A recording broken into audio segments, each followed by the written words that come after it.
કે માં જો કદાચ જોગણી પ્રગટતી હોય અને કદાચ મારી પાસે રહેવા માંગતી હોય એ તો લોક સેવા જોઈએ. મારા જીવના ટેરે બેહી જાય જોગણી. એ હું બોલું કે રાત તો રાત ધી તો ધી.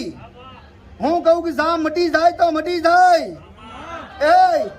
એ હું જોગણી બોલી દીકરા કે તારું માગેલું વસન જામ હું ફૂલભાઈ જોગણી પૂરું કરી નાખીશ.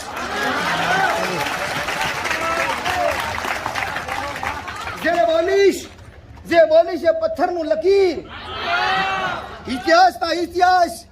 ઇતિહાસના લેખા જોખા હોય અને પાતાળમાંથી પોરા કાઢવા હોય ને તો હું જોગણી કાઢ્યા લીશ દીકરા.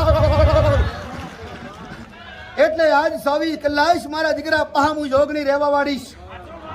તમારા દુઃખ મટાડી અન એ મેં જસ લીધા